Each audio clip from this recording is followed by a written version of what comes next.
Hey everyone, this time on Tim Talks Audio, we go over how to simulate overdriving your preamp. Recently I was listening to some of the top songs on Spotify and I listened to Good For You by Olivia Rodrigo. It's a very upbeat, catchy song, but there's something in the song that really catches my ear every time I hear it. One of the lyrics talks about how she gets upset about something and she's trying to portray just this anger or this buildup.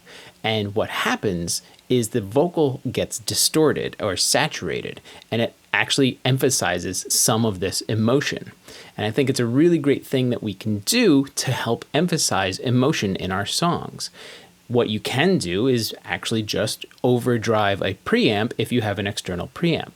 But if your preamp is built into your interface, you probably don't want to do this because you're going to digitally clip. But we can still emulate this in the box by using plugins. So let's dive into the DAW and take a look. So here we are inside of our session, and what we're going to be working on is this red track right here, which is our lead vocal in our chorus. Whatever these lyrics are doesn't matter for this example. It's just trying to show you how you can emulate something like this to help bring forth some anger or just some aggression within your productions. So let's listen to where we are to begin with. This is just the clean vocal with nothing else going on. I have some processing on because this mix is already done, but here is where it is. But there ain't no escape in the end, you gotta believe. So that's where we're starting. So what we're going to do to emulate the sound of overdriving your preamp is using some kind of saturation or distortion plugin. I have a bunch of different options on this bus right here, and I prefer using buses when I'm doing parallel or any kind of effect that I need to make a send to, but you can also do this on an effects track inside Studio One. I have a send from my lead vocal to this bus, and that's this one right here called parallel distortion. And that's how we're doing it. We're doing this in parallel.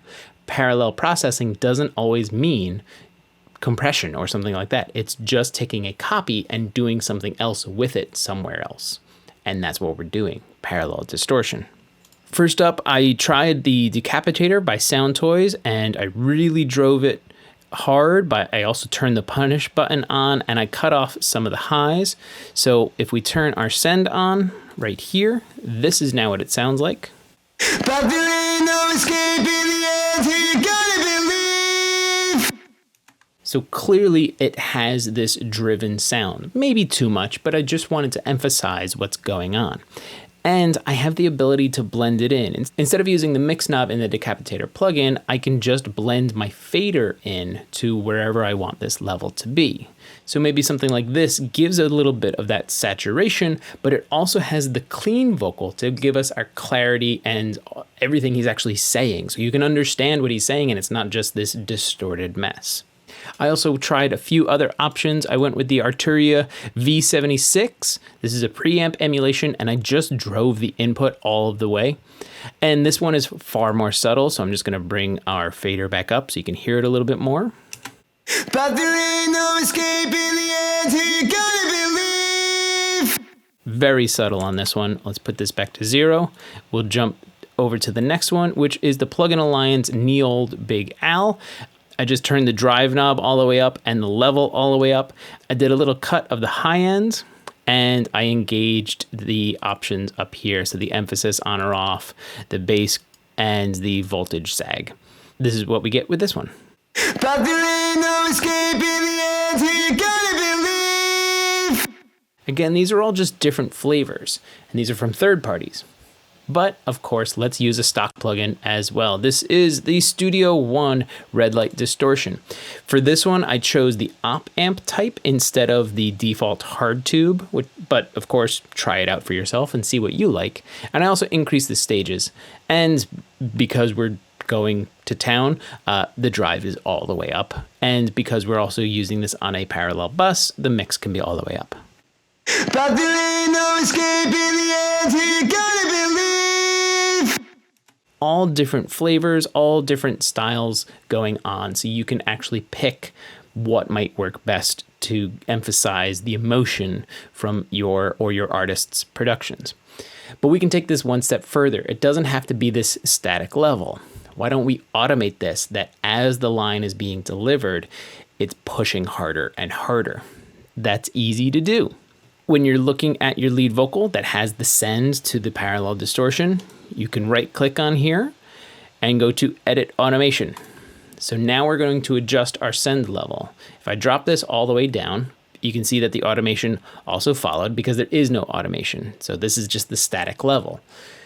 We can add some nodes in here and add a third one in, and this is actually going to be like our drive amount. So you can see the first two were just safety, start at 0, end at 0. This is where you're gonna come back to. And the third one is just, here's your send. I could add a fourth one in to change the shape of this, but for this example, 3 will be fine. We have this nice ramp up. It's a linear ramp up. But in Studio One, we can also change our curve style by dragging the middle node and changing it from a linear ramp up to a logarithmic. So maybe we want to push into the saturation a little bit faster. If I rewind a bit, play a clean line into our saturated or increasingly saturated line, it sounds like this. Saddle up, we're getting out, but there ain't no escape in the end, you gotta believe. So as he was delivering the line, it's driving a little bit more. We can always go in and check our blends with our fader down here and really kind of find our balance of the clean vocal and the distorted vocal to get that anger or emphasis that you need to portray the emotion.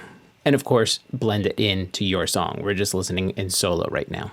Like I said, this is inspired by Olivia Rodrigo's song Good For You, and that line where it's really bringing out just the emotion that she's trying to portray. And that's the important thing, is making sure that the emotion of the lyric and the artist is being portrayed to every audience.